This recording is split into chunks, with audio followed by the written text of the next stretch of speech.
we will see the position of coelom in different phylums. So we have already seen that in Porifera, Spongocoel is not coelom. We have seen that in Cnidaria, Coelentron is not coelom. Similarly, in Ctenophora, Coelentron is not coelom. So the first phylum which had mesoderm had the possibility of formation of coelom. So the first phylum which had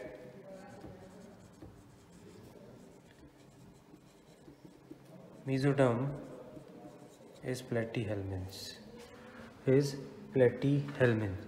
Now see, in Platyhelminths, if you remember an example, suppose this is planaria.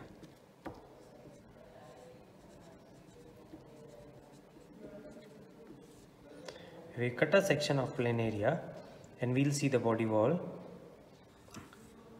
And the body wall has, this is ectoderm, then the alimentary canal, this is made up of endoderm. Now this space between the ectoderm and the endoderm is filled up with solid cellular mesoderm. So this is filled with solid cellular mesoderm, and this solid cellular mesoderm is called as mesenchyme. Mesenchyme, some scientists also call it as parenchyme, but we prefer the term mesenchyme for this mesoderm, and this is also called as the solid mesoderm. The solid mesoderm is present. So when solid mesoderm is present, there is no cavity or coelom found in the platyhelminth. That's why platyhelminths are called as triploblastic acoelomates. So they are triploblastic, but still they are acoelomates because there is no cavity which is formed between the mesoderm.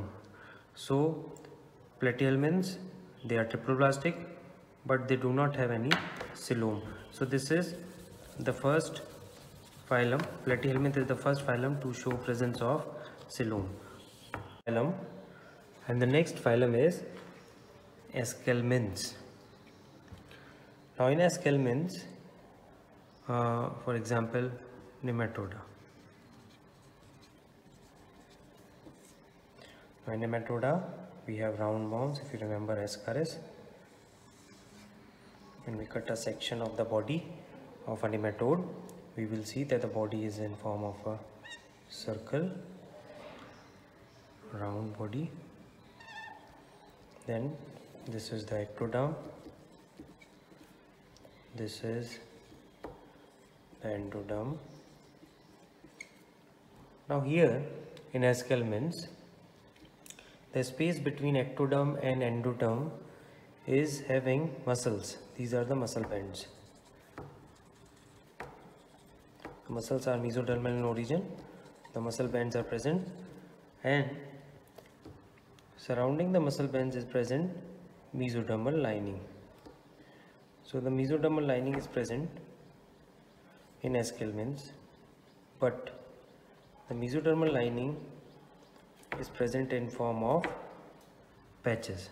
So this is the mesodermal lining,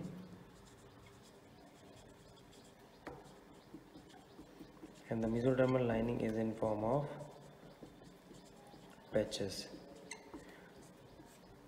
So the mesodermal lining is not complete. So the body is having a coelom which is lined by mesoderm, but the mesoderm lining is not complete.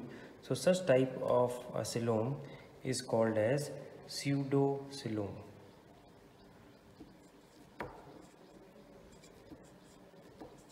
Pseudocoelom. Pseudo means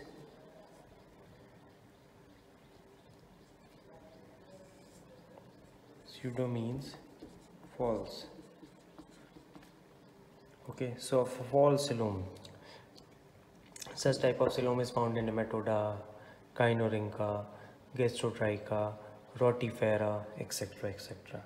So another question which is asked in competitive exams is that in nematodes pseudocele is present, and pseudocele represents what? So you have to find out in book that pseudocoelom represents what. Then we move to the next phylum, and the next phylum is Annelida, and we have read earlier that Annelida was the first phylum in which true coelom is present. So in Annelida,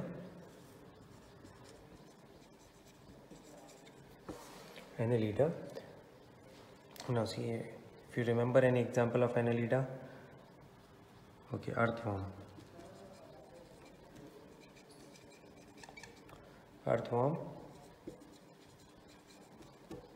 Pheretima faustoma.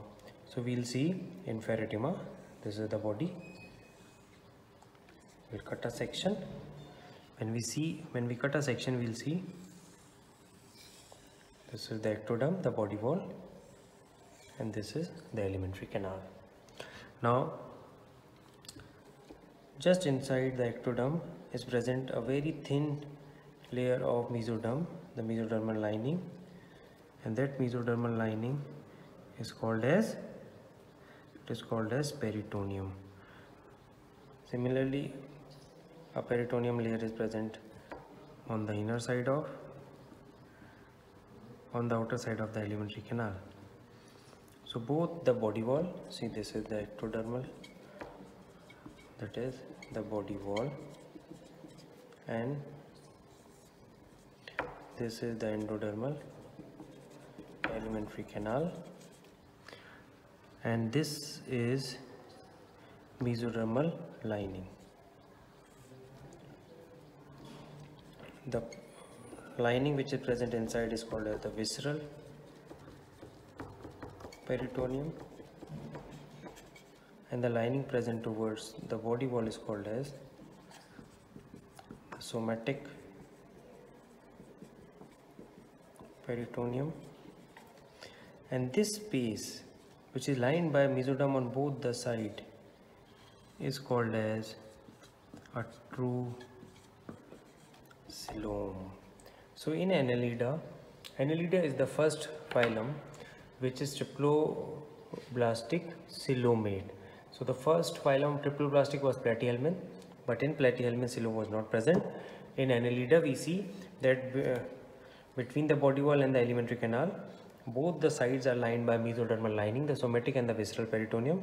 So the space which is present between the somatic and the visceral peritoneum and is filled with a fluid called as the coelomic fluid is called as the true coelom. So Annelida is the first phylum in which we see presence of true coelom.